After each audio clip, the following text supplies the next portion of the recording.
How Meghan Markle's relatives have turned embarrassing her into a family business. Let's face it, we all have to survive. Money makes the world go round.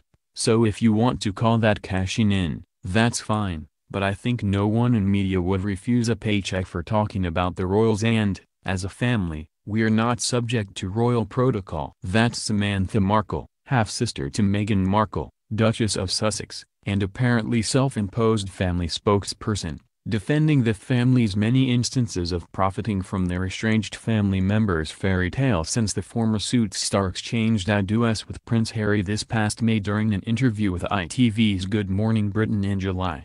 And make no mistake, the family has been cashing in, further widening the chasm that stands between them and Meghan at each and every turn, as Samantha, father Thomas Markle, and nephew Tyler duly seem incapable of, or perhaps, more likely, unwilling to, not adding fuel to the media frenzy fire that they've, by and large, created. And in doing so with relentless commitment, they've turned embarrassing Meghan into quite the lucrative family business. The world first became aware that Meghan's family probably wouldn't be falling in line with royal protocol back in April 2017, months before Meghan and Harry were even engaged, when Samantha, then still going by Samantha Grant, clearly before realizing that using the same surname as her estranged sibling might be good for business, announced in an exclusive interview with the UK's Daily Star that she was planning a tell-all book with a working title, The Diary of Princess Pushy's Sister.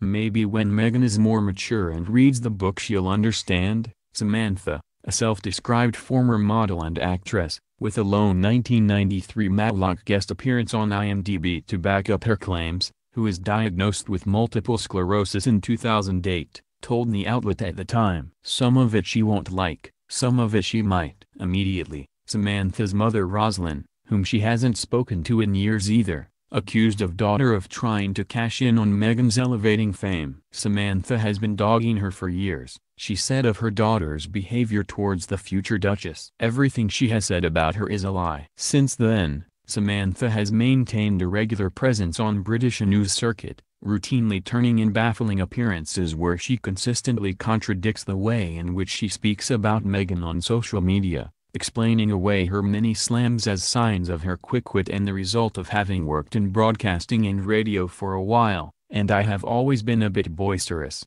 as she told Channel 5's Jeremy Vine just last week.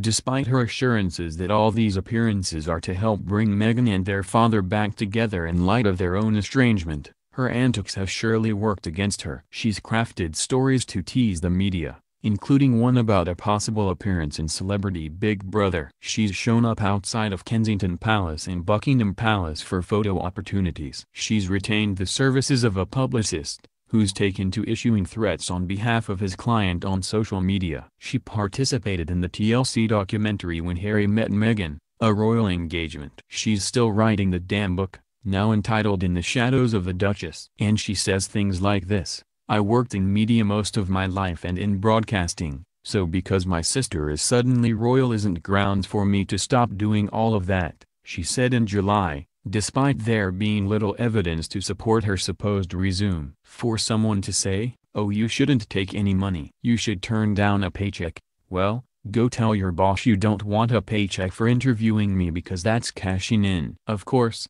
despite her de facto position as CEO of this Grass family operation, Samantha is not the only Markle to have begun cashing in. In the days leading up to Meghan's wedding, she was dealt a major blow when it was revealed that paparazzi photos involving her father Thomas catching him in seemingly charming and candid moments, visiting an internet cafe to look at photos of Meghan and Prince Harry, reading images of Britain, a pictorial journey through history, getting fitted for a tuxedo, had, in fact, been a business arrangement, albeit one that Samantha took the blame for.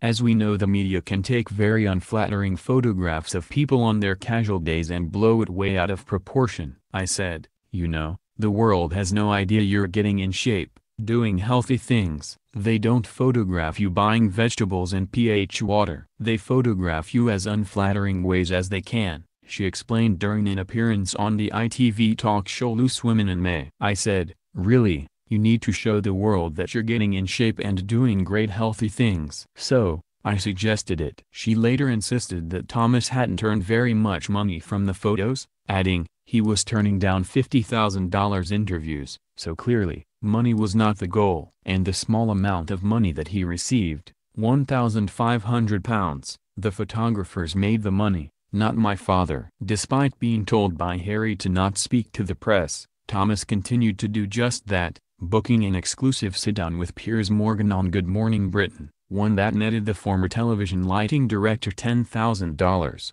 as Morgan made clear during the chat in an attempt to defend his guest by explaining he could have earned more elsewhere and just wanted to have his say. He continued to have his say when, days later, he turned in a somewhat less contrite appearance on TMZ of all places. The latest Markle to join the family business has been Meghan's nephew Tyler Dooley, son of her half-brother Thomas Markle Jr., a sibling who's also granted his fair share of scorched earth interviews, albeit with not quite the frequency of Samantha. If Dooley's name sounds familiar, that's probably because you remember from his cameo appearance in This Circus when, earlier this year, the Oregon-based relative capitalized on his tangential connection to the Duchess and became the owner of a medical marijuana dispensary called Royally Grown. Get it? That featured a strain named after his aunt in honor of her big day. Called Meghan Sparkle, the blend was said to be as unique and individual as its namesake and so strong it will blow anyone's crown off. Seeking to further his 15 minutes,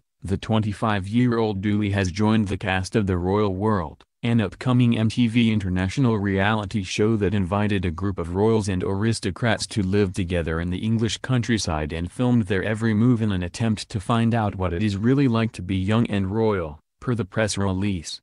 In the trailer for the series, set to debut on MTV's international channels in 180 territories outside the US on November 7th, Dooley enters the room saying, "Oh, hey guys, I'm just looking for my great-aunt Liz." We're sure the Queen will love being referred to as such. There is no set date for the show to premiere in the US. Dooley considers Meghan to have been more like a sister to him growing up, and is set to make a royal impact as he sets the record surrounding his family straight. The accompanying press release read, with his bio promising he'll be entering the royal world mention with a point to prove. "Oh brother, look, we live in a capitalist society. There's no denying that. And as such, when there's something that generates as much interest in the general public as the royal family has for all these years, there will always be offers of money, great sums or not, to, in essence, sell them out.